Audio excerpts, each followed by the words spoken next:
Pelajaran kita, pelajaran yang keempat, judulnya adalah saksi-saksi tentang Kristus sebagai Mesias. Dan pelajaran pekan ini akan dimulai dengan kesaksian yang penuh kuasa dari Yohanes Pembaptis. Lalu selanjutnya ada Andreas dan Simon Petrus, Filipus dan Nathanael, dan seorang saksi yang tidak terduga, yaitu Nikodemus sang Farisi. Dengan kata lain, mereka itu adalah cousin. Mereka itu adalah sepupu. Baik Yohanes Pembaptis sendiri yang usia kelahirnya hanya berbeda beberapa bulan dengan Yesus sendiri.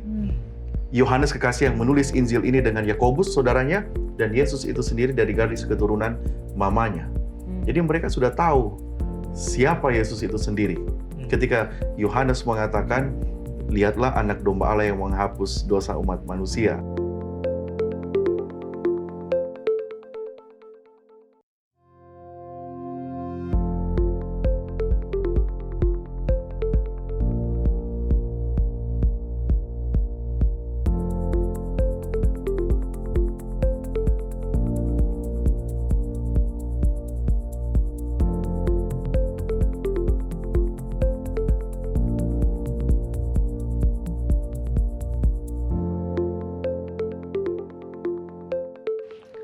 Selamat datang di Diskusi Sekolah Sabat, diskusi pembelajaran Alkitab yang mendalam untuk menguatkan iman kepercayaan kita kepada Tuhan. Senang sekali bisa terus menemani pemirsa di dalam pelajaran Sekolah Sabat kita setiap pekannya, yang di triwulan terakhir dari tahun 2024 ini kita membahas tema di dalam kitab Injil Yohanes. Dan saat ini kita sudah masuk di pelajaran yang keempat. Terima kasih teman-teman yang sudah hadir di studio, sudah bersedia untuk datang dan berdiskusi bersama. Dan kami juga senang untuk menyapa teman-teman yang telah menuliskan di kolom komentar YouTube channel Diskusi Sekolah Sabat. Untuk yang pertama, boleh minta kesediaan dari Giri untuk membacakan. Oke. Yang pertama ada dari Binson Bungas Masaling. Shalom, terima kasih pencerahan Sekolah Sabat dengan begitu jelas para pastor. Tuhan memberkati. Yang kedua ada Ruspita Bondior. Shalom semua. Terima kasih atas penjelasan Sekolah Sabat yang begitu jelas dan sangat dipahami. Tuhan memberkati. Amin. Lalu yang ketiga ada dari Tera Gomsut. Shalom, sekali lagi kita akan diperkayakan dengan penjelasan Sekolah Sabat dari Injil Yohanes. Tuhan memberkati semua. Amin. Jadi silakan. Oke, selanjutnya ada dari JMZ. Shalom, terima kasih penjelasan Sekolah Sabat yang mudah dipahami. Semoga jadi berkat dan menguatkan iman kita semua. Salam dari anggota GMAHK Kitapol Tamparuli, Sabah. Selanjutnya ada dari Elna Juan. Shalom, puji Tuhan atas diskusi pelajaran Sekolah Sabat yang sangat baik. Kiranya Tuhan terus memberkati semua para pelayan Tuhan yang begitu setia melayani. Selanjutnya ada dari Nastasia _SNG. Terima kasih untuk diskusi Sekolah Sabat ini. Sangat membantu pelajaran yang sulit dimengerti. Amin. Selanjutnya Pendeta Hezki. Ya, saya mau bacakan salam dari Alis Baranting. Shalom, terima kasih atas diskusi pelajaran Sekolah Sabat yang sangat baik, mudah dipahami. Semoga Tuhan terus memberkati pelayanan Hope Channel Indonesia dan menjadi berkat bagi semua orang. Ada dari Adam Talaniladani, semangat dengan Sekolah Sabat baru triwulan yang keempat. Tuhan berkati, amin. Kemudian Janasip Tamingan, shalom, haleluya, puji Tuhan. Diskusi pelajaran Sekolah Sabat ini, kiranya Tuhan menyertai dan memberkati setiap kita yang mendengarkannya, firman-Nya ini, juga untuk misi pekabaran 3 malaikat. Amin. Amin. Puji Tuhan untuk semua komentar-komentar, kesaksian yang telah masuk kepada kami, bagaimana program ini dapat membantu saudara-saudara di dalam pembelajaran baik secara pribadi, keluarga, maupun juga jemaat. Dan tentunya kami tetap menawarkan buku Sekolah Sabat seperti yang ada di tangan saya seperti ini. Jika Anda rindu untuk belajar bersama-sama dengan kami, namun sulit akses kepada buku ini. Karena buku ini dibagikan secara cuma-cuma juga di gereja masing-masing. Tetapi kalau terlalu jauh mungkin jarak gerejanya dan sulit untuk mendapatkan buku ini, tenang saja, langsung hubungi nomor call center Hope Channel Indonesia dan kami akan mengirimkan buku ini secara cuma-cuma ke tempat Anda masing-masing. Pelajaran kita, pelajaran yang keempat, judulnya adalah saksi-saksi tentang Kristus sebagai Mesias. Setelah di pelajaran-pelajaran awal kita mempelajari mengenai tanda-tanda yang menunjuk pada jalan, tanda-tanda keilahian, dan tanda-tanda ini disaksikan oleh banyak orang. Yahudi, bukan Yahudi, kaya, miskin, laki-laki, perempuan, penguasa, rakyat jelata, terpelajar dan tidak terpelajar menjadi saksi tentang siapakah Yesus. Dan pelajaran pekan ini akan dimulai dengan kesaksian yang penuh kuasa dari Yohanes Pembaptis. Lalu selanjutnya ada Andreas dan Simon Petrus, Filipus dan Nathanael, dan seorang saksi yang tidak terduga, yaitu Nikodemus sang Farisi.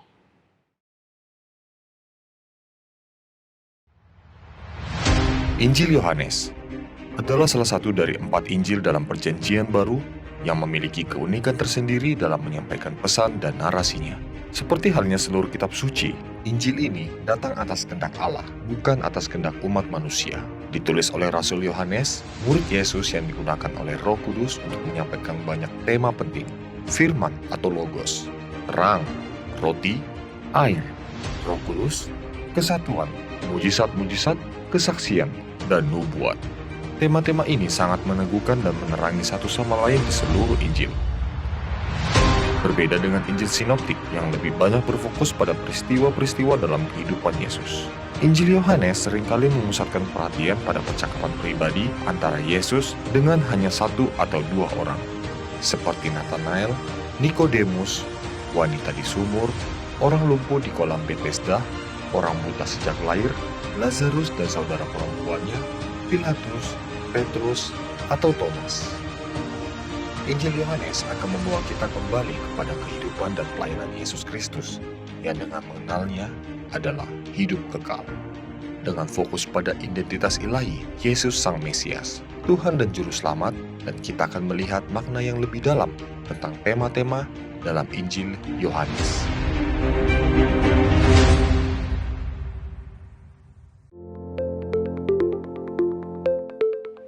Pelajaran keempat dengan judul Saksi-saksi tentang Kristus sebagai Mesias.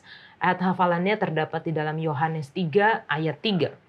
Yesus menjawab, katanya, "Aku berkata kepadamu, sesungguhnya jika seorang tidak dilahirkan kembali, ia tidak dapat melihat kerajaan Allah." Kita akan membuka diskusi kita dengan doa dibawakan oleh Gary. Mari sama-sama kita berdoa. Tuhan Bapa kami dalam kerajaan surga, terima kasih untuk kesempatan yang indah yang Tuhan berikan kepada kami hari ini, untuk kami boleh belajar kembali mengenai firman Tuhan. Berikanlah kepada kami Roh Kudus-Mu ya Bapa, agar kami boleh mengerti kepada seluruh kebenaran-Mu, kami boleh semakin mengenal Kristus, dan kami boleh mengasihi Engkau dengan segenap hati kami. Bersama-samalah dengan kami ya Bapa, di dalam nama Yesus kami berdoa dan mengucap syukur. Amin. Amin. Terima kasih. Karena kita pelajaran ini akan membahas mengenai saksi, mungkin ada nggak sih hal-hal yang kalian pernah saksikan langsung dengan lihat dengan mata kepala sendiri, hal yang membuat kalian terkesima atau kagum dari Pendeta Heski dulu? Mungkin kalau mau mengatakan ini mungkin terkesan seperti apa ya, tapi seseorang yang dibaptis itu hal yang luar biasa. Menyaksikan itu, terlebih mengetahui siapa dia dan melayani dia sampai kolam baptisan, itu saya bisa rasakan pergumulan orang ini sampai pada tahap itu. Itu mungkin pekerjaan yang luar biasa dari Tuhan yang membuat kagum. Amin, amin. Amin, amin. Dari Jadi. Kalau aku,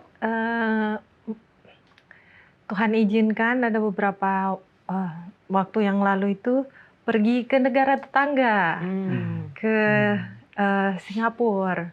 Wah, saya menyaksikan betapa luar biasanya, sungguh teratur dan rapihnya itu negara Singapura itu ya, terutama mungkin di dalam kotanya ya. Saya melihat betapa warga Singapura ataupun orang-orang yang tinggal di situ mungkin merasa nyaman. Transportasinya baik, mereka bisa berjalan kemana-mana jalan kaki, lalu terasanya tuh kayak lebih bersih di mana-mana dibandingkan di negara sendiri. Oke. Dan itu buat kagum ya? Iya, Memang- sangat buat kagum. Iya, memang kalau misalnya kita travel kemana-mana, kadang ada aja yang bisa membuat kagum. Walaupun Indonesia tuh nggak kalah cantiknya, Iya. nggak kalah Betul. bagusnya, tapi ada hal-hal yang kadang membuat kita kagum dengan negara lain. Gitu. Iya. Kalau Iya, dari iya, Giri, betul. Kalau saya pribadi melihat bahwa ada satu hal yang membuat saya kagum bahwa Tuhan begitu bekerja ya, yaitu di dalam kalau saya perhatikan mungkin dulu ketika saya masih muda, mungkin saya punya keinginan yang berbeda sekarang gitu ya, atau kesukaan. Bahkan kalau dulu saya mau belajar Alkitab aja pendeta, mungkin saya rasanya mesti dipaksa-paksa begitu ya. Betul. Tetapi itu saya merasa bahwa apa yang Tuhan kerjakan di dalam diri saya dan sudah mulai senang untuk belajar Alkitab, mempelajari gitu, mengenal Tuhan. Itu saya menyaksikan bahwa apa yang Tuhan kerjakan di dalam diri saya ini memang benar-benar membuat saya kagum gitu. amin, amin. Terima kasih. Walaupun kita lihat banyak mujizat-mujizat yang kayaknya Iya, wow banget betul, gitu betul. di dalam Alkitab, tapi mujizat terbesar katanya adalah perubahan hidup. Amin, Iya. amin, amin. Oke, kita langsung masuk di pelajaran kita. Masih membahas mengenai kitab Injil Yohanes di pasal yang pertama.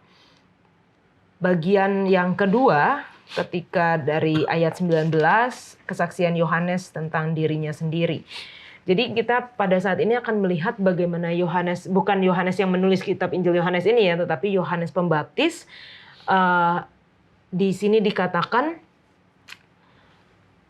inilah kesaksian Yohanes ketika orang Yahudi dari Yerusalem mengutus beberapa imam dan orang-orang Lewi kepadanya untuk menanyakan dia, siapakah engkau? Jadi kita lihat kok sampai segitunya ya pengaruhnya Yohanes ini, sehingga ada orang-orang dari Yerusalem dikirim datang untuk menanyakan. Jadi sebenarnya apa sih latar belakang dari kejadian ini dari Gary?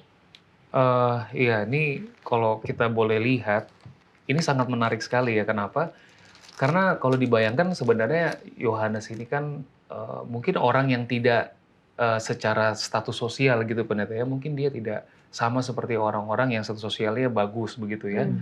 Nah, tetapi balik lagi ya, Tuhan itu menggunakan seseorang itu bukan berdasarkan status sosialnya. Ya. Kalau kita lihat betapa powerfulnya si Yohanes ini ya. Karena kalau di dalam buku Desire of Ages atau Kerinduan Segala Zaman, di dalam halaman 132, paragraf kedua dikatakan, khotbah Yohanes itu begitu mengena katanya ya, di dalam hati bangsa pada waktu itu.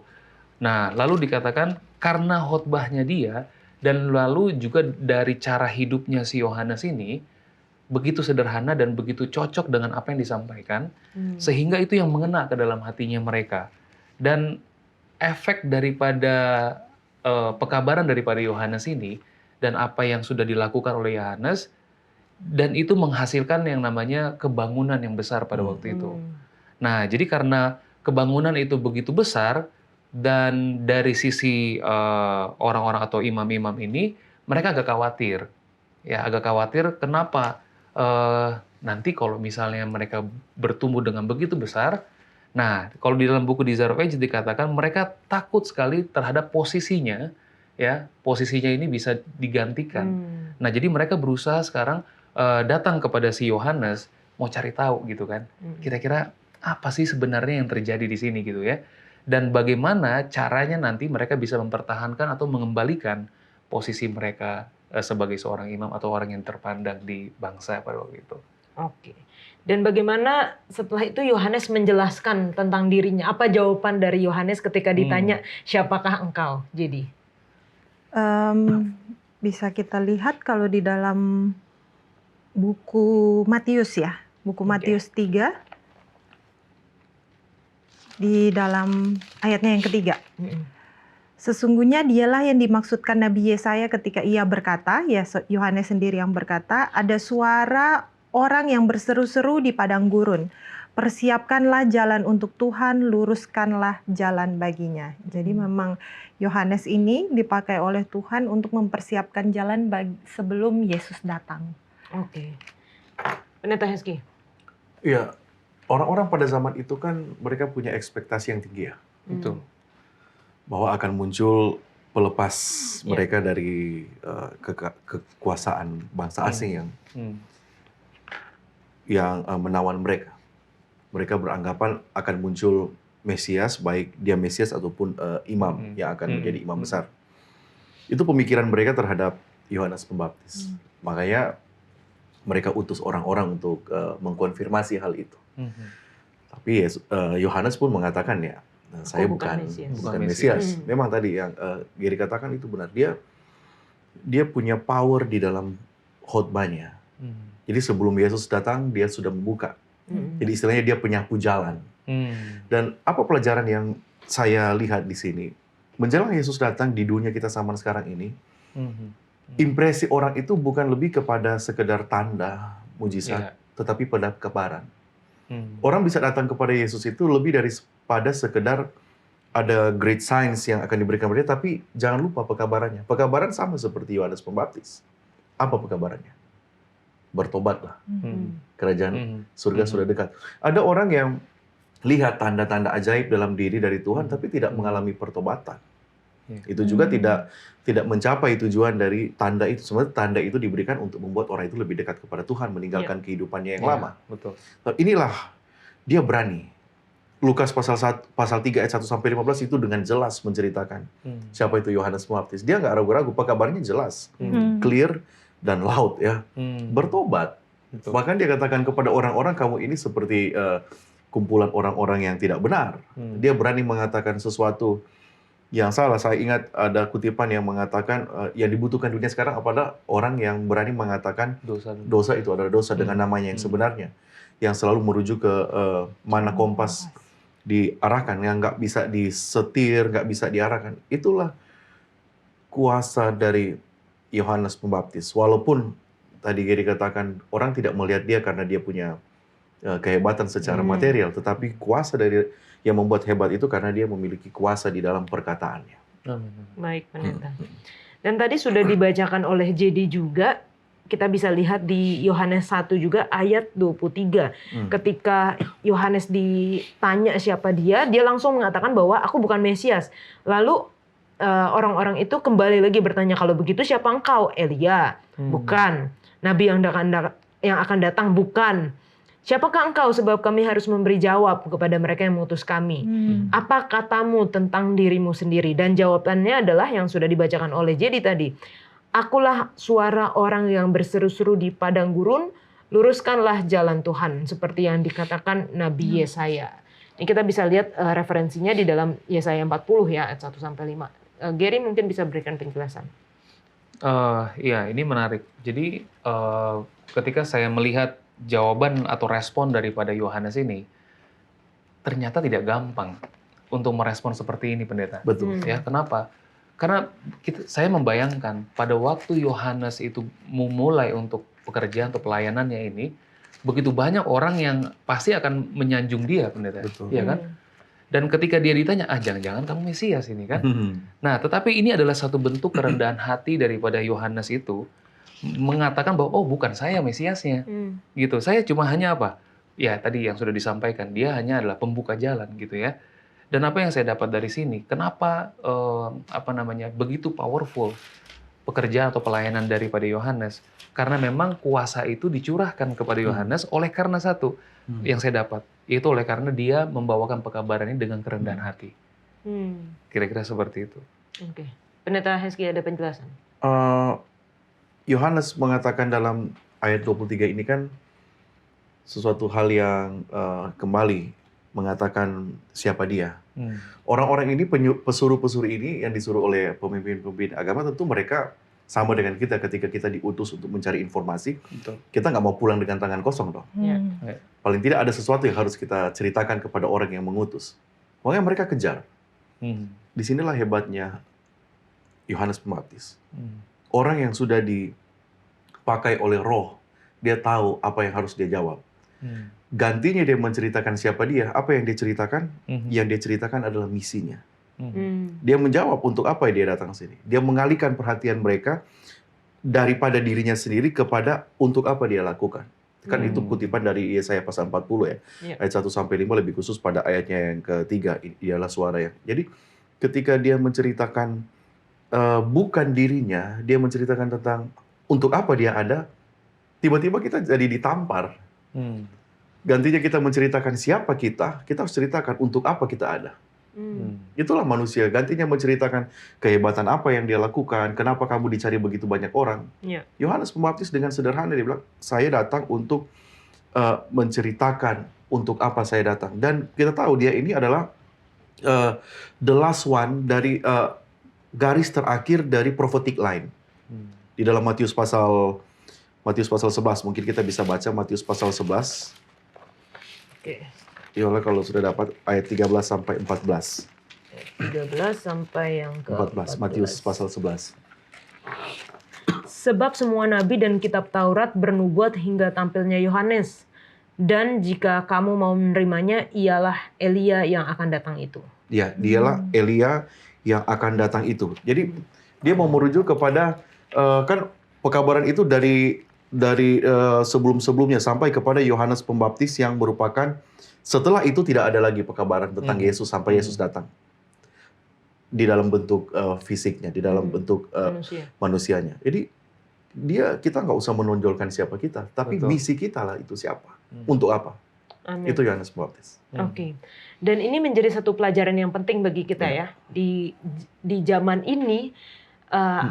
Apa yang kita bisa lakukan, pelayanan yang seperti Yohanes Pembaptis lakukan. Karena dikatakan Yohanes Pembaptis mempersiapkan jalan bagi kedatangan Tuhan.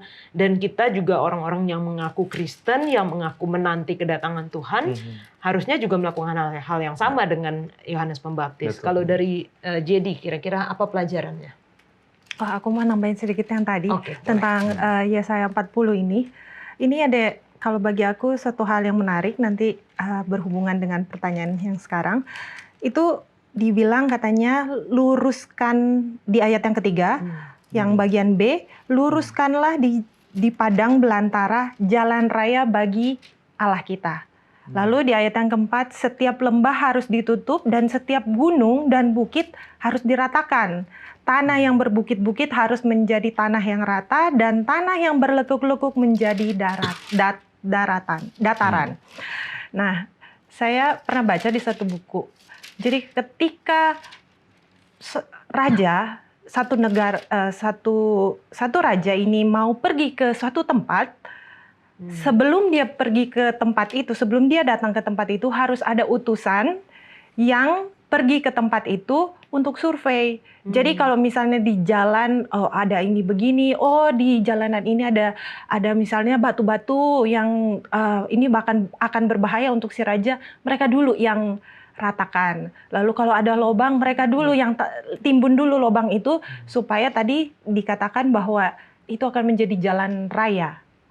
Jadi lebih mulus jalannya gitu.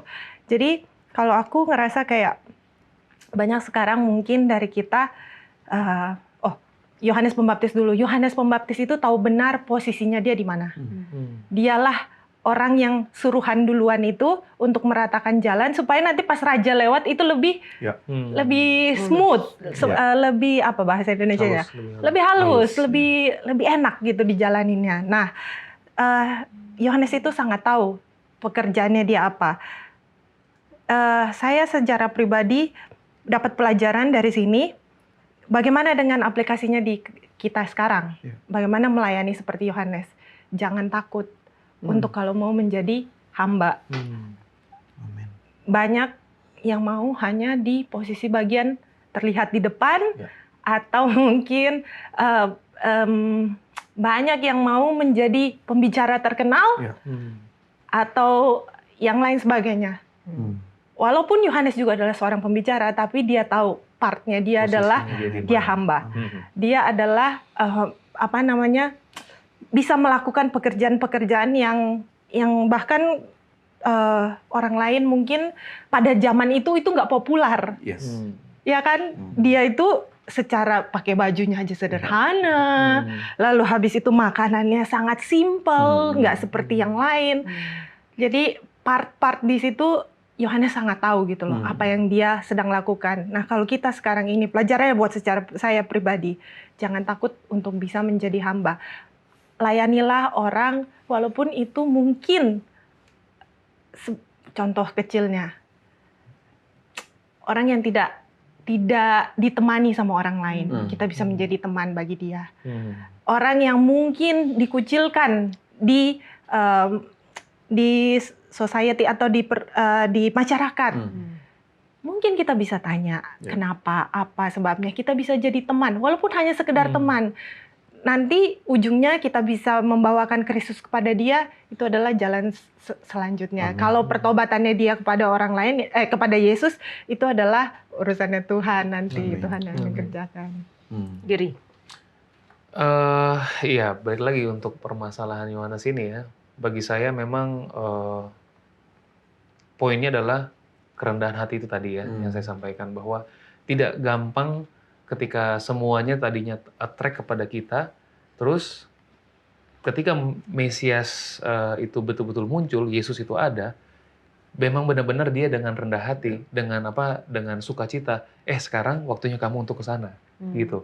Dan itu sangat sulit, apalagi kalau seperti tadi Jadi sampaikan, suka bicara di depan, ya kan, suka menjadi pemimpin dan sebagainya. Itu sulit sekali ketika semua yang tadinya melihat ke kita, pendeta, itu sekarang menjadi apa? Menjadi ke orang lain gitu. Dan ini pelajaran bagi saya juga ya, bahwa tidak selamanya kita harus menarik perhatian kepada kita gitu ya.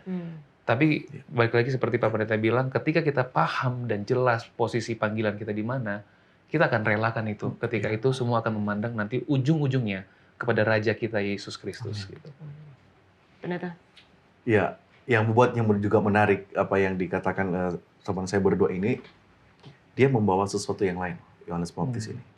Dia bukan hanya sekedar bertobat, membaptis, berdiri membaptis. Dia membicarakan soal pertobatan dan pengampunan dosa.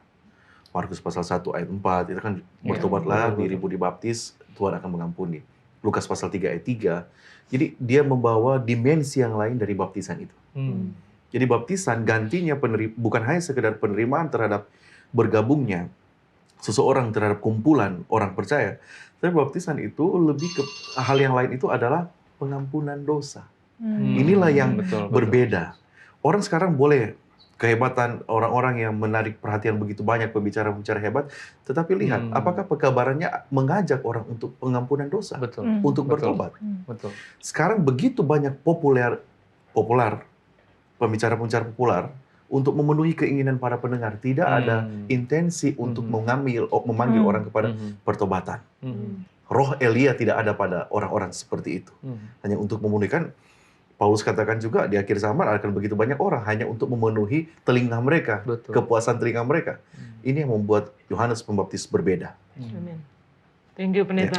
Ini menjadi pelajaran bagi kita semua ya, bagaimana kita harus mempersiapkan diri kita dan mempersiapkan orang lain untuk datang kepada Tuhan. Kita akan lanjutkan diskusi kita setelah yang satu ini.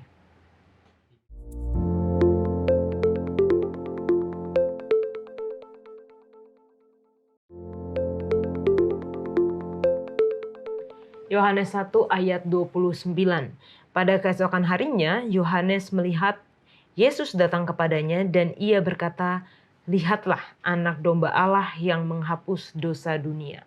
Kalau kita saat ini baca mengenai hal ini, kita sudah pasti langsung pemikiran kita anak domba Allah itu pasti Yesus. Karena kita sudah banyak belajar, kita sudah tahu cerita lengkapnya mulai dari perjanjian lama sampai perjanjian baru dan bagaimana Yesus mati. Tetapi apakah di zaman Yesus pada saat itu orang-orang di sana, orang-orang Yahudi, familiar dengan term anak domba Allah? Kalau dari Gary gimana? Iya, jadi memang anak domba Allah ini mungkin kalau saya baca dari pelajaran sekolah sahabat kita ya, jadi memang orang-orang pada saat itu yang mereka familiar itu adalah Mesias sebenarnya. Gitu ya, karena kalau kita lihat juga dari buku Matius, pada waktu Yesus lahir ya, ketika orang-orang Majus dari timur datang, ya kan, dan mereka kan sempat bertemu kan dengan orang-orang atau imam itu ya, dan bahkan di situ dikatakan ketika mereka tanya Mesias itu di mana, begitu ya.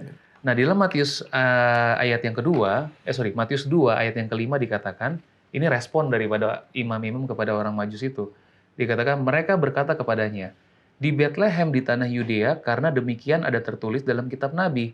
Dan engkau Bethlehem, tanah Yehuda, engkau sekali-kali bukanlah yang terkecil di antara mereka yang memerintah Yehuda, karena daripada mula akan bangkit seorang pemimpin yang akan mengembalakan umatku Israel.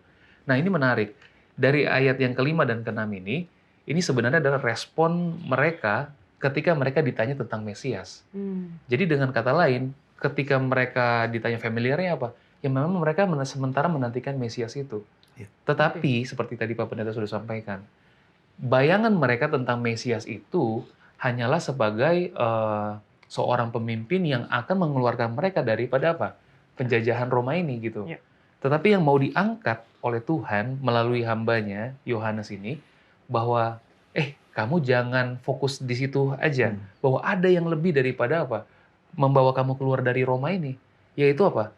Aku bisa membawa kamu keluar dari dosa itu. Jadi kalau ditanya apakah mereka familiar, kalau menurut apa yang saya pelajari, sepertinya mereka hanya familiar dengan apa? Dengan Mesias. Yesus sebagai Mesias. Oke.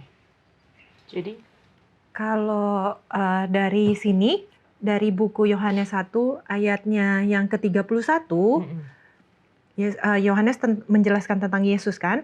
Dan di sini dia sendiri bilang, dan aku sendiri pun mula-mula tidak mengenal dia. Iya, betul. Tapi katanya untuk itulah aku datang dan membaptis dengan air supaya ia dinyatakan kepada Israel. Jadi memang untuk anak domba Allah ini, kalau yang aku pernah baca di buku Kerinduan Segala Zaman dikatakan banyak di antara orang mereka atau orang-orang Israel memandang domba ini kan korban kan, yang betul. biasa mereka lakukan untuk bawa korban yaitu domba.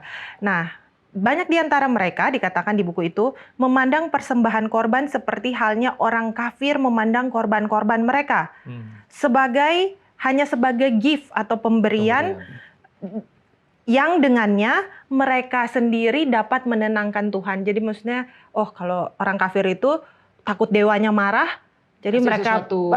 bawa korban supaya tenang ya, tenang supaya jangan marah gitu. Nah, begitu pula juga orang-orang bangsa Israel pada saat itu, kalau menurut buku ini dikatakan mereka juga sama seperti itu. Mereka tidak mengerti dengan jelas apa maksudnya anak domba. Betul. Oke. Pendeta. Ya, sangat familiar mereka dengan Mesias itu ya. Masa di dalam bahasa Ibrani, Masa kemudian diterjemahkan Kristus, Anointed One. Jadi ketika Yohanes menceritakan anak domba Allah dalam ayat 29 Injil Yohanes pasal 1, dia sementara membawa terang yang baru. Ini loh Mesiasnya. Mesias itu yang mereka tahu seperti yang Jadi katakan tadi. Anak domba itu adalah yang dikorbankan, yang blameless, tidak ada cacat, dia tamim, sempurna. Nah, ini loh Mesias itu. Anak domba, digambarkan dengan anak domba. Jadi ketika mereka mendengar ini Mesias adalah anak domba yang, kenapa ini disebut Mesias? Karena frase selanjutnya dikatakan yang menghapus dosa manusia. Jadi ketika hanya mengatakan anak domba, mereka akan tertutup pemikiran mereka. Sama sekali tidak akan mengerti. Tetapi Yohanes dengan dengan pertolongan Roh Kudus, dia menutup itu. Anak domba Allah, anak domba ini kan familiar juga di Wahyu ya. Dia tidak punya paralel yang lain di Perjanjian Baru selain di Kitab Wahyu. Karena orangnya sama, menulisannya katanya berbeda pun. Arnion dan Amnos. Kalau kata Yunani yang pakai, walaupun artinya bisa sama, hanya berbeda. Kalau di dalam Wahyu itu, Wahyu pasal 5 kebanyakan itu dominan di sana muncul. Dia disembelih ya, anak domba yang tersembelih, yang luka. Di sini di dalam Yohanes pasal 1:29, anak domba Allah, kalau bilang Allah dari Allah itu sent atau given, pemberian. Jadi Mesias ini, anak domba ini bukanlah hasil dari usaha kalian. Itu yang dia mau ubah. Hmm. Kelepasan the Mesias yang akan diberikan dari Tuhan itu bukan usaha kalian ini datang baptis, kemudian kalian mendapatkan kelayakan untuk mendapatkan keselamatan. Enggak. Ya. Murni. Makanya kan itu komplit, itu jalan, itu setelah itu proses Yesus dibaptiskan, lihatlah kepadanya lah aku berkenan. Nah, kemudian datang menghapus dosa ini lebih kepada anak domba Allah yang menghapus dosa itu, dia substitut. Dia pengganti. Semua korban-korban kalian digantikan oleh yang saya tunjuk ini. Jadi sempurna. Dan inilah disebut dengan terang baru. Pada zaman perjanjian baru dalam hal ini, keselamatan, proses keselamatan itu baru. Kalau bilang perjanjian lama kan kita bisa dua hal ya. Perjanjian lama sudah tidak berlaku, ada benarnya. Apa yang masih berlaku? Yang masih berlaku itu 39 kitab masih berlaku. Yang tidak berlaku di sana adalah sistem keselamatan. Sistem keselamatan yang tidak berlaku. Itu ketika disampaikan oleh Yohanes Pembaptis dalam ayat 29 Yohanes pasal 1, inilah anak domba Allah yang menghapus dosa manusia, dengan kata lain, akan gugur semua usaha keselamatan di dalam perjanjian lama. Bukan semua kitab tidak berlaku, tetapi sistem keselamatan yang ditulis di dalam kitab perjanjian lama seluruhnya itu tidak berlaku. Tetapi semua firman itu masih ada. Karena sudah digantikan. Itu makanya disebut terang yang baru. Anak domba Allah ini yang diberikan oleh Tuhan, dia sebagai substitusi, sebagai pengganti. Itulah yang istimewanya Yohanes pasal 1 ayat 29. Theological. Amin. Thank you Pendeta. Ini jadi membawa imajinasi kita ya. Kalau dulu bangsa Israel ketika berdosa mereka harus membawa anak domba, harus membawa korban dengan segala kesusahan yang bisa dipikirkan, belum lagi harus menyembelih darah itu keluar dari domba yang tidak bersalah. Itu menyayat hati sekali gitu. Dan kita pada zaman ini, walaupun itu sudah dihapus, kita harus bisa merasakan, harus bisa mengimajinasikan supaya kita tidak menganggap, oh kalau berdosa tinggal berdoa gitu kan. Ya walaupun benar, pada saat ini sekarang kita sudah punya perantara. Kalau kita jatuh di dalam dosa, kita datang kepada Tuhan yang anak domba Allah yang telah menjadi korban. Kita lanjut ke pelajaran selanjutnya atau cerita selanjutnya mengenai dua murid dari Yohanes Pembaptis. Di sini di ayat 35 ya, kita baca, pada keesokan harinya Yohanes berdiri di situ pula dengan dua orang muridnya. Ketika ia melihat Yesus lewat, ia berkata, lihatlah anak domba Allah. Kembali lagi ya, disebutkan oleh Yohanes. Di ayat ke-7, kedua murid itu mendengar apa yang dikatakannya itu, lalu mereka pergi mengikut Yesus. Nah, ini mungkin bisa dijelaskan siapa sebenarnya dua murid Yohanes Pembaptis ini, dan mengapa mereka ketika Yohanes katakan itu langsung pergi mengikut Yesus. Gary. Oke, jadi kalau ditanya siapa mereka ini, ya kalau kita baca selanjutnya, mereka ini adalah sebenarnya adalah satunya adalah Petrus, yang satunya lagi adalah Andreas, ya. Ini dibilang Petrus, kamu namanya Kefas kalau kita lihat ya selanjutnya ini kan. Itu setelah. Nah, lalu kalau kita lihat di kenapa mereka bisa bisa begitu cepat ya untuk bisa merespon instruksi daripada si Yohanes gitu. Nah, ini menarik. Saya juga belajar bahwa ternyata ketika mereka bersama-sama dengan Yohanes ini, gitu ya, mereka sudah sering mendengarkan juga ya tentang Yesus, pekabarannya sudah disampaikan. Nah, tetapi kenapa mereka betul-betul langsung? Karena ketika once Yohanes menyampaikan firman tentang Yesus, dia tidak mendelay untuk percaya, gitu. Dan dari hal ini, dari ayat ini saya belajar satu hal. Ketika saya mendengarkan firman, ketika saya menunda untuk memulai percaya, biasanya kepercayaan itu akan diambil oleh setan, sehingga ujung-ujungnya semakin berat saya untuk percaya, gitu. Dan ini adalah satu hal yang membuka mata saya, gitu ya. Ketika ada firman, janganlah keraskan hatimu, kata firman Tuhan ya. Amin. Pada hari ini jika kamu mendengarkan suara Tuhan, janganlah keraskan hatimu. Kira-kira seperti itu. Oke, tadi mungkin kalau kita baca di ayat-ayat selanjutnya memang betul yang pertama adalah Andreas yang akhirnya membawa Simon Petrus Ya. kepada Yesus. Tapi yang satunya lagi adalah Yohanes ya pendeta ya. Yohanes yang menulis kitab Injil Yohanes Oke. ini gitu. Jadi dan menariknya adalah setelah mereka bersama-sama dengan Yesus, walaupun tidak diceritakan secara detail apa yang mereka lakukan di hari itu, tetapi reaksi dari Andreas itu adalah langsung membawa saudaranya Simon Petrus untuk datang kepada Yesus. Apa yang bisa kita pelajari dari cerita ini, jadi? Kalau aku melihat bahwa pertobatan itu nggak bisa dibuat-buat. Amin.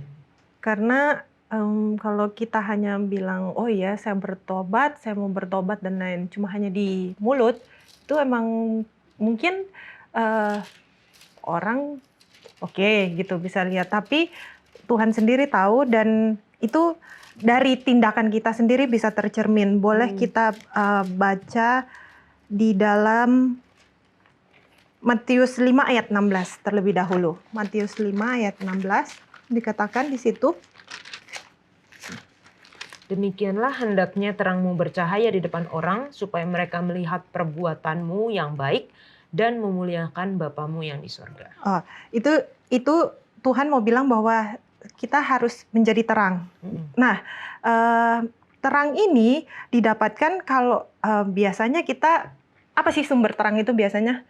Selain matahari, lampu atau dari api gitu kan. Nah, api ini kalau misalnya kita bahkan kita hubungkan dengan kejadian yang ada di dalam Lukas 24. Kejadian di dalam Lukas 24 dikatakan bahwa ada dua murid ke Emmaus.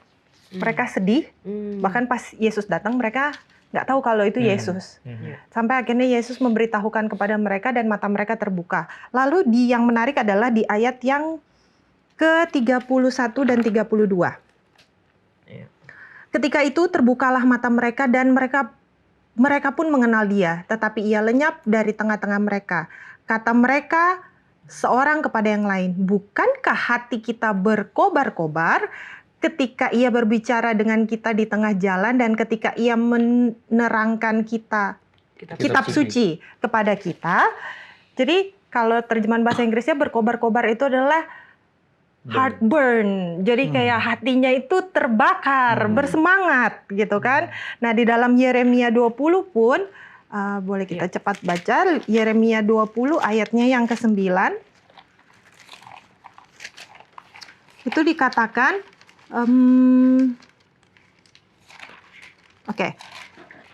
tetapi apabila, Yeremia 20 ayatnya yang ke-9 ya, tetapi apabila aku berpikir, aku tidak mau mengingat dianya di sini besar ya, dan tidak mau mengucapkan firman lagi demi namanya, katanya. Maka dalam hatiku ada sesuatu seperti api yang menyala-nyala, terkurung dalam tulang-tulangku.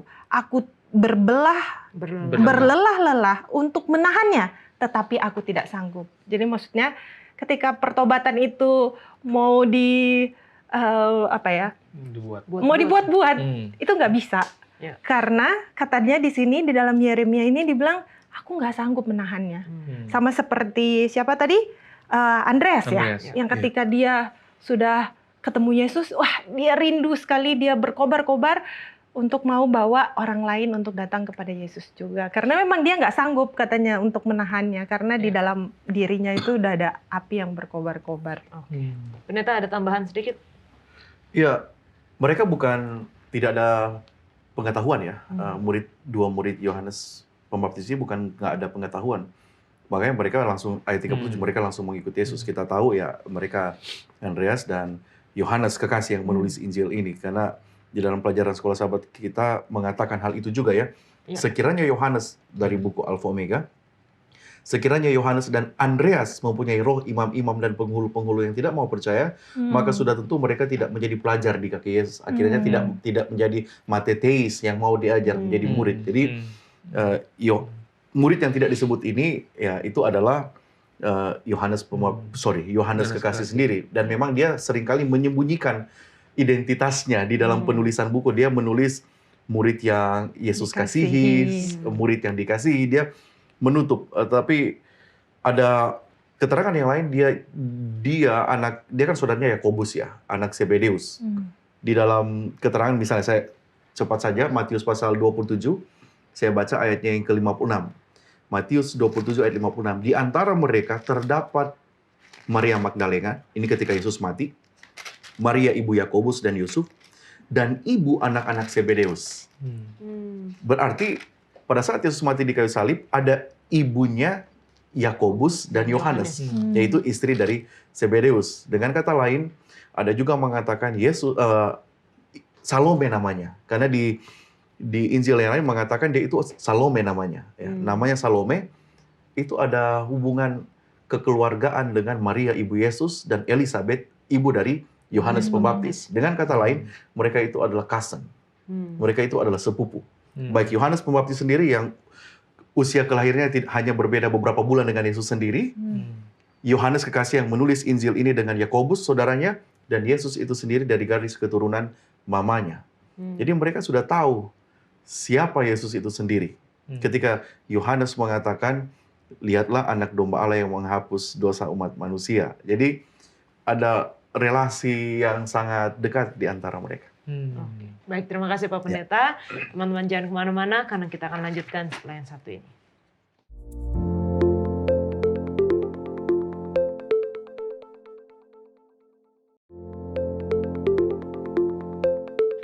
Saksi selanjutnya adalah Filipus yang akhirnya membawa Nathanael juga kepada Yesus. Siapa sih sebenarnya Filipus ini, Pendeta? Ya, Filip ya, seorang murid yang tadi beberapa keterangan, misalnya Yohanes pasal 1 ayat, kita lihat dari mana dia dulu datang. Injil Yohanes pasal 1 ayatnya yang ke-44. Iya. Dia bilang seperti ini. Filipus itu berasal dari Betsaida sebelumnya, ayat 43. Pada keesokan harinya Yesus memutuskan untuk berangkat ke Galilea. Ia bertemu dengan Filipus dan berkata kepadanya, ikutlah aku. Ini dalam konteks murid-murid Yesus yang pertama. Ayatnya ke-44. Filipus itu berasal dari Betsaida, kota Andreas dan Petrus, satu kampung mereka. Ayat 45. Filipus bertemu dengan Nathanael dan berkata kepadanya, kami telah menemukan dia yang disebut oleh Musa dalam kitab Taurat dan oleh para nabi Yesus, yaitu Yesus, anak Yusuf dari Nazaret. Dari keterangan, ini keterangan pertama tentang Filipus yang kita dapat di dalam Injil Yohanes. Dan ini catatan murid-murid Yesus yang pertama yang ada di dalam ayat 35 sampai ayatnya yang ke-51 dalam Injil Yohanes ini tidak dicatat oleh Injil yang lain. Mereka menceritakan tentang murid-murid yang pertama. Tetapi Filipus sangat detail di sini diceritakan oleh Injil Yohanes. Yohanes menceritakan dia, apa yang menarik bagi saya ketika dia mengatakan kami telah menemukan dia yang disebut oleh Musa dalam kitab Taurat oleh para nabi, yaitu Yesus, anak Yusuf dari Nazaret. Dengan kata lain, Filipus lagi-lagi menambah catatan bahwa murid yang mengikuti Yesus itu bukanlah orang-orang yang tidak ada informasi sebelumnya tentang Yesus. Mereka sebelumnya ya, Andreas dan Yohanes kekasih pun ini yang merupakan murid dari Yohanes Pembaptis. Kalau mereka tidak mendapatkan informasi dan keyakinan tentang Yesus itu siapa, mereka tidak akan meninggalkan guru mereka yang sangat populer dalam hal ini Yohanes Pembaptis. Jadi Filipus adalah orang yang memiliki pemahaman, mengetahui tentang nubuatan. Jadi ikut Yesus itu bukan ikut bodoh-bodoh. Jangan orang muda ikut Yesus tanpa ada informasi siapa dia. Kita sedang mengikuti sesuatu yang kita tidak ada informasi sebelumnya, pasti kita akan keliru. Kita punya ekspektasi yang besar.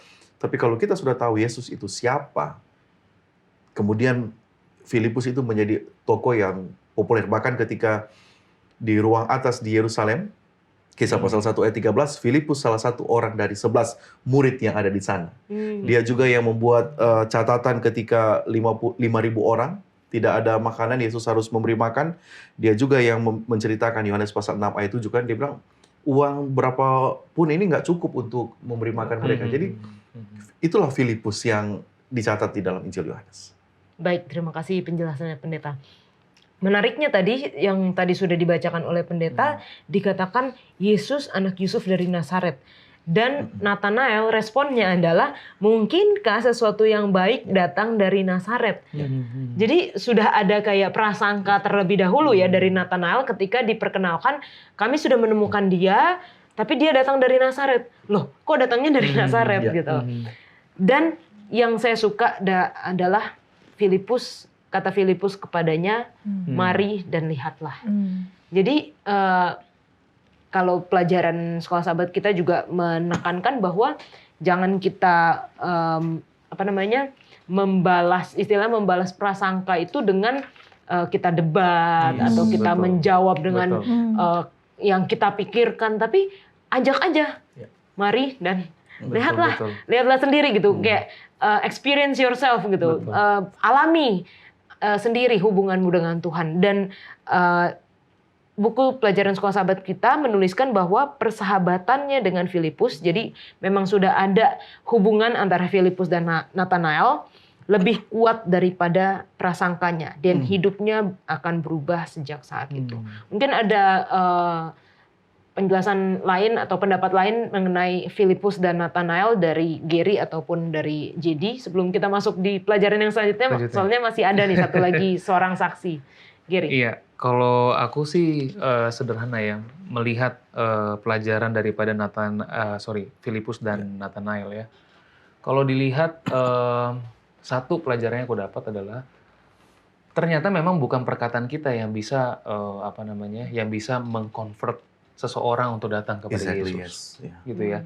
Tetapi saya melihat sekali bahwa ketika si Filipus ini, berarti posisi saya ini, pendeta ya. Jadi adalah untuk mengarahkan mereka untuk bisa mengenal Yesus secara pribadi, gitu kan. Dan memang kalau setelah kita bicarakan tentang Yesus dan mereka bisa, oh ternyata begini Yesus, saya mau coba. Gimana sih mengalami berjalan bersama-sama Yesus gitu ya. Dan hanya sampai di situ aja. Kita punya tugas gitu, partnya kita. Dan kita nggak bisa punya tugas yang lebih untuk make sure bahwa kamu harus ke sana ya, atau memaksa kamu harus percaya sama Yesus. Kan nggak ada paksaan daripada Filipus kan. Yang Filipus bilang, coba aja alami sendiri gitu. Itu. Oke. Jadi? Kalau aku ngelihat dari yang ketika Filipus itu bilang anak Yusuf dari Nazaret, yang akhirnya itu membuat Nathanael jadi kayak bertanya-tanya. Jadi kayak sedikit, apa itu gitu kan? Memang ada yang sesuatu yang baik gitu dari situ gitu kan? Aku dapat pelajarannya adalah bahwa walaupun katakanlah kebenaran sebagaimana itu adanya, jangan pernah karena mungkin itu akan menyinggung sebagian orang atau mungkin itu sedikit tidak common atau tidak tidak umum ataupun tidak sama dengan yang lain. Tidak sama dengan ya seperti itulah pokoknya intinya, ataupun itu akan mungkin sedikit menyakiti orang tersebut, tapi katakanlah kebenaran sesuai dengan sebagaimana mestinya. Si Filipus ini nggak dikurang-kurangin, maksudnya ya itu kenyataannya memang begitu gitu. Ya katakanlah itu, walaupun itu mungkin agak sedikit membuat orang itu nanti pendengarnya itu akan kecewa atau apa, tapi yakinlah yang kerennya di situ ya udah experience sendiri gitu. Tapi part kita adalah ketika kita mengatakan kebenaran jangan ditutup-tutupi atau jangan katakanlah sebagaimana ada. Betul. Gitu. Oke. Mungkin itu strateginya juga ya. Dia kasih tahu sesuatu yang mungkin akan menarik perhatiannya walaupun itu negatif gitu ya. Iya. Mereka kan berteman ya. Mereka berteman. Jadi kalau misalnya kita berteman, dia seperti nggak yakin. Lu lihat aja sendiri kalau nggak percaya. Itu kalau kita pelajari ayat ini, itu kan dalam teks itu ada yang sound-nya, bunyinya. Jadi makanya ketika belajar Alkitab, kalau kita baca Alkitab kan seperti tidak ada suara kan, hanya datar begitu kan. Hanya ketika dia katakan mari lihatlah, itu datar. Kita nggak tahu ekspresinya seperti apa. Betul. Makanya ada teknik pembelajaran Alkitab, font-nya, sound-nya bagaimana. Sound-nya itu seperti yang saya katakan tadi, seperti teman, nggak mau debat dengan Gary. Kalau nggak percaya lihat aja sendiri. Dan dia tinggal. Jadi dia tidak memaksa. Dari sini muncul ungkapan yang kita bisa memenangkan perdebatan, tapi belum tentu kita memenangkan hati dengan orang siapa kita berdebat. Hindari Betul. itu dan alami aja sendiri. Kalau nggak percaya, lihat aja sendiri. Itu Amin. Filipus orangnya kayak gitu dalam cerita ini. Amin. Amin. Amin. Oke, nah ada satu lagi nih, waktu kita terbatas, tapi ada satu lagi tokoh yang penting, nggak mungkin kita lewatkan untuk kita bahas, yaitu Nikodemus. Kita sudah tahu ceritanya, dia datang, dia adalah seorang yang terhormat, seorang guru, besar. tapi dia datang kepada Yesus di malam hari, di mana nggak ada orang yang melihat dia. Dan kata-kata dari Nikodemus adalah, "Rabi, kami tahu bahwa engkau datang sebagai guru yang diutus Allah, sebab tidak ada seorang pun yang dapat mengadakan tanda-tanda yang engkau adakan itu jika Allah tidak menyertainya." Jadi sebenarnya bukan dalam bentuk pertanyaan gitu, walaupun dia memiliki pertanyaan di dalam hatinya, tetapi ketika dia datang dan bertemu Yesus, dia memberikan pernyataan. Saya mungkin secara pribadi itu dia mengatakan, saya secara pribadi percaya bahwa engkau adalah guru dari Allah. Respon Yesus di ayat 3. Yesus menjawab katanya, "Aku berkata kepadamu, sesungguhnya jika seorang tidak dilahirkan kembali, ia tidak dapat melihat kerajaan Allah." Kenapa responnya langsung seperti itu, pendeta? Gini, ketika kita mulai dengan ayatnya, ya, Yola tepat ketika memulai dengan ayat 2. Pertanyaan Nikodemus, "Rabi, kami tahu bahwa engkau datang sebagai guru dari atas." Tidak ada seperti hal rohani di sana. Karena dia datang sebagai seorang yang kelihatan beragama, religious. Ungkapan Rabi itu merujuk kepada mereka menganggap Yesus itu sebagai seorang biasa yang Allah sertai. Dia tidak menyebut, "Bukankah engkau utusan yang diutus Allah?" Ini orang biasa yang Tuhan sertai. Itu pada umumnya orang seperti itu. Karena orang-orang pada zaman mujizat atau tanda itu juga bisa dilakukan oleh orang-orang yang lain. Jadi ketika Nikodemus datang dengan ungkapan Rabi, kami tahu bukan kalau tidak orang kalau Tuhan tidak sertai, nggak akan mungkin seperti itu. Jadi dia memposisikan Yesus itu sebagai Rabi, guru yang hebat, yang luar biasa. Bukan inkarnasi. Jadi tidak ada efek ataupun tidak ada pendekatan rohani di sana, spiritual pendekatan di sana. Nah, makanya tidak heran dia salah mengerti dengan pernyataan Yesus dalam ayat ketiga. Sesungguhnya jika seorang tidak dilahirkan kembali, dia katakan mana mungkin seorang dilahirkan kalau ia sudah tua. Kenapa keliru dia punya jawaban dia? Karena dari awal dia sudah keliru datang kepada Yesus. Dia datang dengan hal-hal yang lahiriah. Tetapi Yesus menjawab dia dengan hal-hal yang di luar itu. Kata anoten itu double meaning artinya. Dilahirkan kembali itu bisa berarti dilahirkan kembali from above. Dari atas. Jadi bukan hanya sekedar, oke, kamu sudah dibaptis. Tetapi adakah roh di sana? Air dan roh. Ketika kita datang kepada Tuhan dengan bungkusan yang penting saya terlihat beragama, religious, kita akan salah memahami Yesus. Ada begitu banyak orang very righteous, sangat beragama, but not spiritual. Ada begitu banyak orang yang kelihatan beragama, sangat beragama, hari ibadah begitu luar biasa, membicarakan tentang Yesus luar biasa, tapi tidak ada spiritual, tidak ada rohani di dalamnya. Ini Nikodemus, orang yang hebat, kumpulan di bahagian dari kumpulan dewan yang terhormat pada zaman itu. Jadi belum tentu orang yang notabene-nya hebat, kelihatan hebat, beragama, tapi memiliki spiritual discernment yang bagus. Belum tentu. Itulah Nikodemus. Oke. Dan pelajaran sekolah sahabat kita menyatakan tanggapan Yesus kepada Nikodemus mungkin tampak tiba-tiba. Tetapi dia langsung membahas masalahnya. Jadi emang bagaimana Yesus itu langsung masuk ke masalahnya, bahwa umat pilihan, meskipun orang Yahudi percaya bahwa orang kafir perlu bertobat. Jadi mungkin mereka merasa mereka sudah umat pilihan, sudah selamat, sudah yang umat terpilih gitu. Banyak yang tidak mengerti bahwa mereka juga umat pilihan membutuhkan pengalaman pertobatan. Amin. Mungkin dari Gary ada yang mau berikan penjelasan mengenai Nikodemus. Iya, tadi saya sudah sempat disinggung juga sama Yola ya, bahwa ketika saya belajar tentang Nikodemus, saya kadang-kadang saya mereflek kepada diri saya sendiri Ya. nih, Pendeta. Betul.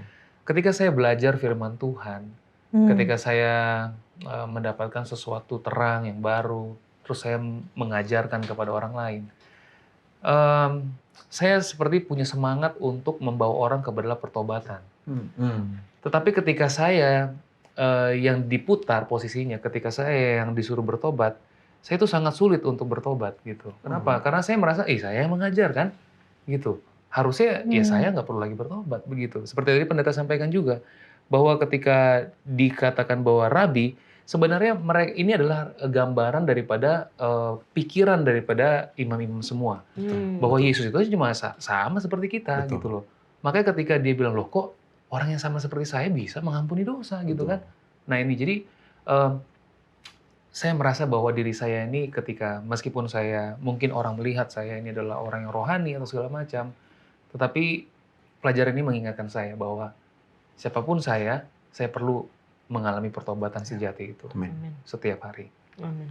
Jadi Pelajaran dari Nikodemus untuk saya secara pribadi adalah kasih karunia Tuhan untuk semua orang.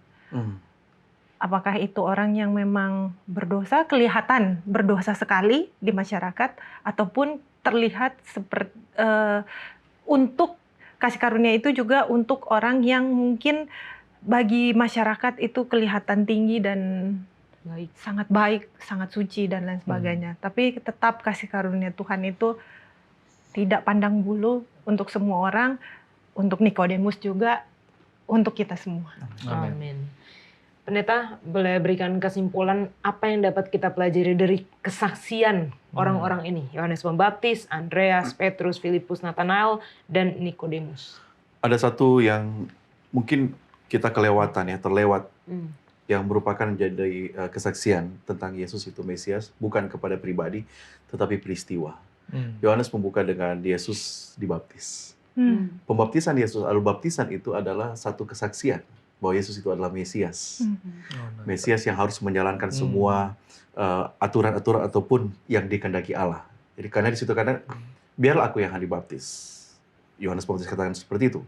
Ya enggak, itu harus terjadi supaya genaplah apa yang dikatakan oleh Tuhan. Jadi Mesias itu adalah pemenuhan kehendak Allah.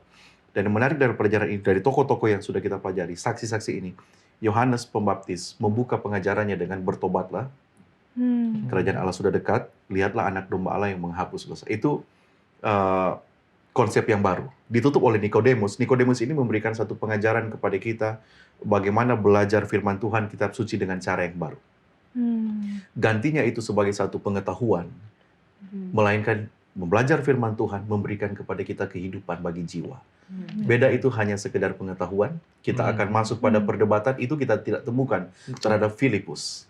Filipus ketika dia mengetahui Yesus pada roh yang benar, gantinya dia berdebat dengan Nathanael, kamu rasakan sendiri. Itu juga tidak terjadi dengan murid-murid yang lain.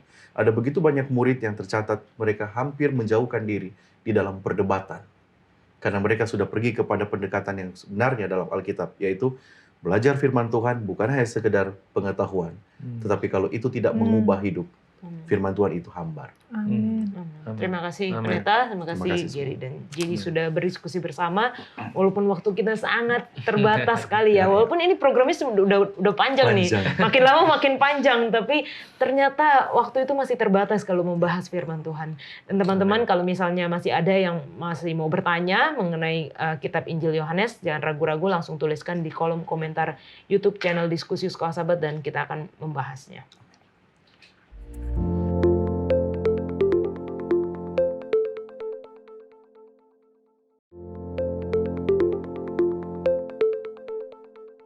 Saat ini kita masuk di dalam sesi tanya jawab bersama dengan Pendeta Alberto Tulelesi. Terima kasih Pendeta untuk kesediaannya menjawab pertanyaan dari teman-teman yang telah menuliskan di kolom komentar YouTube channel Diskusi Sekolah Sabat.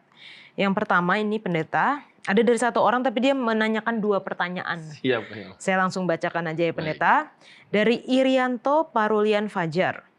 Shalom, saya ada pertanyaan. Satu, siapa yang salah dalam memberikan pengajaran kepada orang-orang Yahudi sehingga mereka ingin menjadikan Yesus sebagai raja untuk membebaskan mereka dari jajahan bangsa Romawi.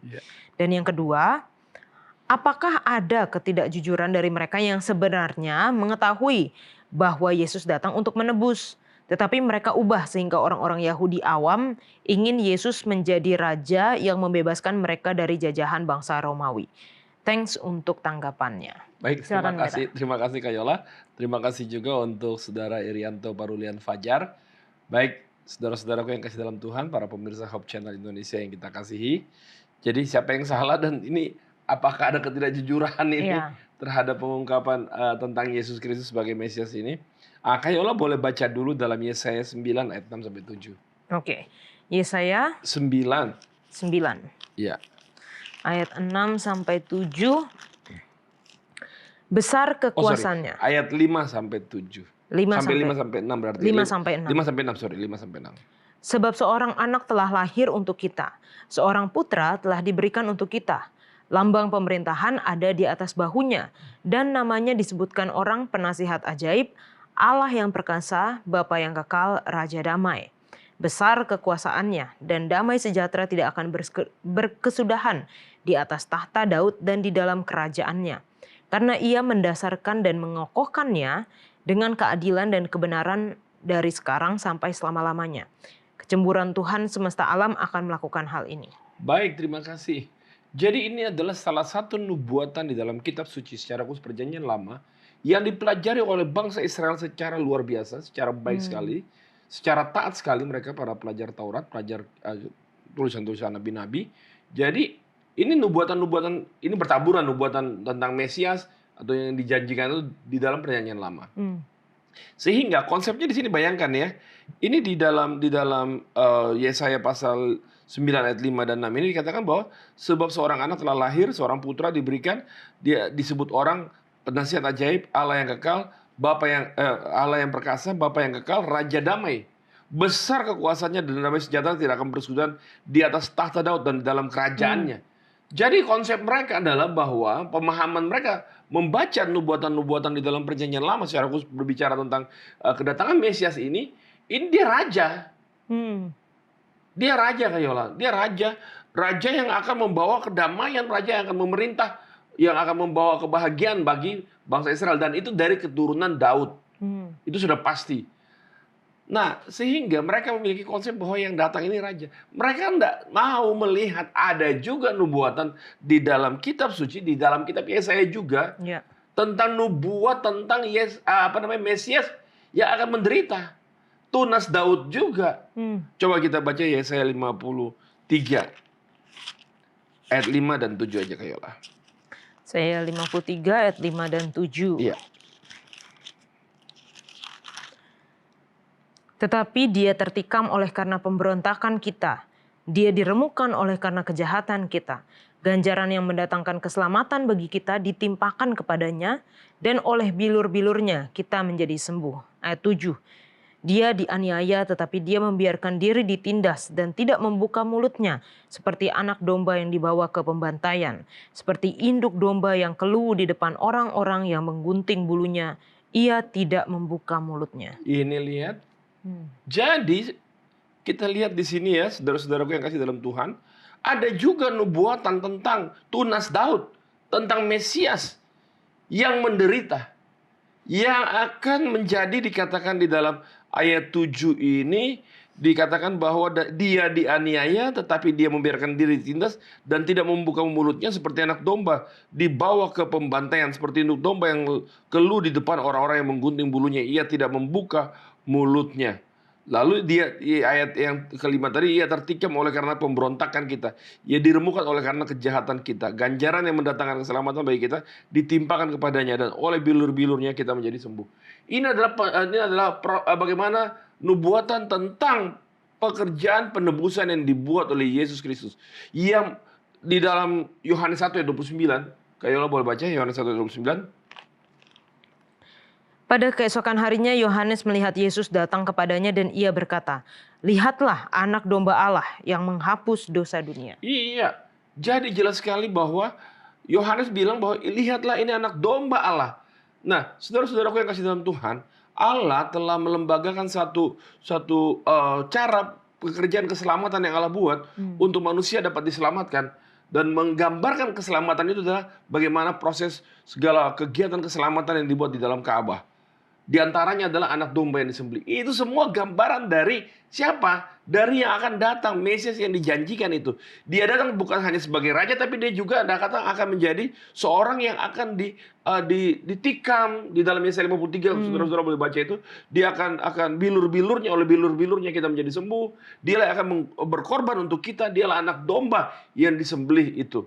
Itu gambaran yang kayola. Nah, sekarang saudara-saudaraku yang kasih dalam Tuhan, tapi bangsa Israel nggak menyukai ini, nggak menyukai ini. Bukan hanya mereka ya, tapi bukan hanya 1-2 yang tidak kenal Tuhan, yang berjalan bersama dengan Tuhan juga. Mereka mengharapkan bahwa Yesus inilah yang akan menjadi raja itu.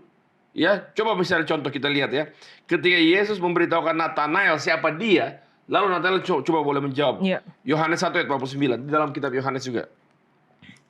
Kata Nathanael kepadanya, ayat 39, Ayat 49 kayaknya. 49. Kata Nathanael kepadanya, Rabi, engkau anak Allah, engkau raja orang Israel. Iya, dengan segala mujizat-mujizat yang dibuat oleh Tuhan, dengan segala keluar biasaan Yesus, dia langsung merujuk kepada janji Mesias yang adalah raja.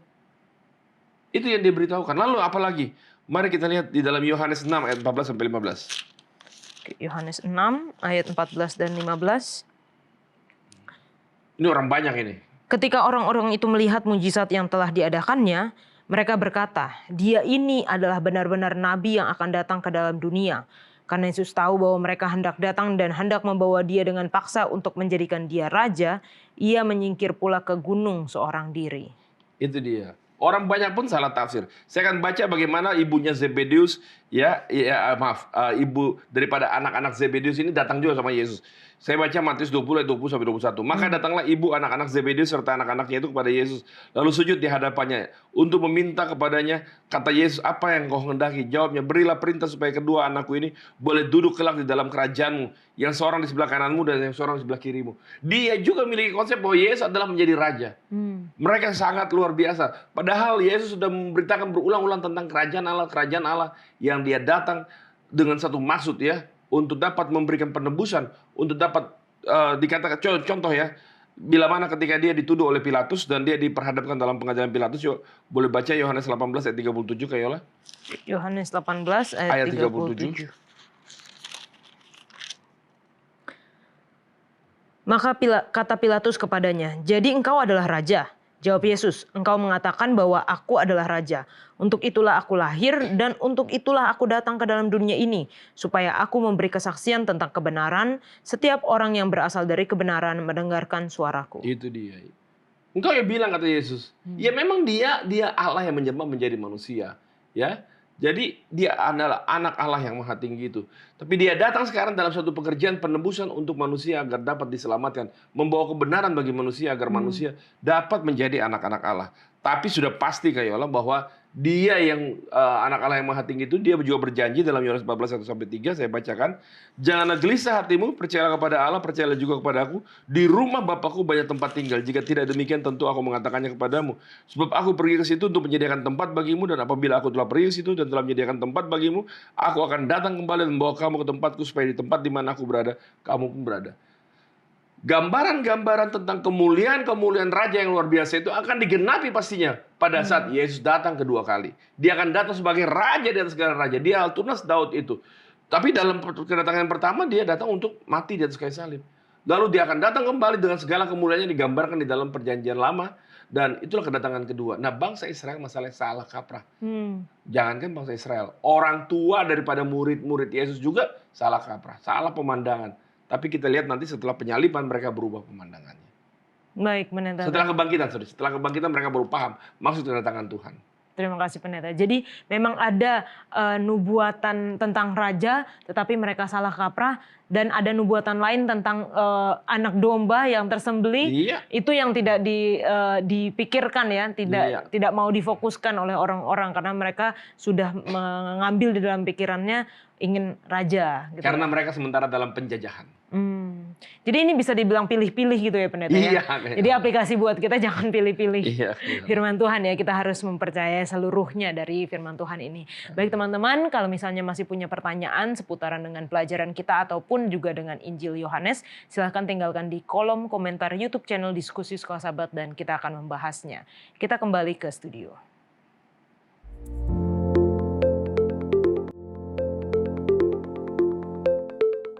Kita akan menutup diskusi kita dengan doa dibawakan oleh Pendeta Heski. Mari kita berdoa. Tuhan, terima kasih oleh karena kami memiliki banyak saksi bagaimana Yesus yang merupakan jelmaan Allah yang menjadi manusia adalah pribadi yang diurapi untuk memberikan keselamatan bagi kami. Kecuali kami melupakan karya Tuhan itu, tentu kami akan menjadi lebih baik lagi ke depan. Bagaimana kami perlu datang kepada Tuhan setiap waktu, mengklaim janji bagaimana kami boleh dibenarkan lewat kematian Yesus. Terima kasih untuk pertemuan ini, berkati kami selanjutnya, di dalam nama Yesus kami berdoa. Amin. Amin. Terima kasih Amin. Pendeta Heski, Gary dan Thank you, Jedi sudah berdiskusi bersama. Kiranya melalui pelajaran ini bukan hanya menjadi pengetahuan atau informasi semata, tetapi dapat mengubah kehidupan kita menjadi saksi-saksi yang menunjuk kepada Kristus Mesias. Kita akan bertemu di episode selanjutnya. Tuhan Yesus memberkati.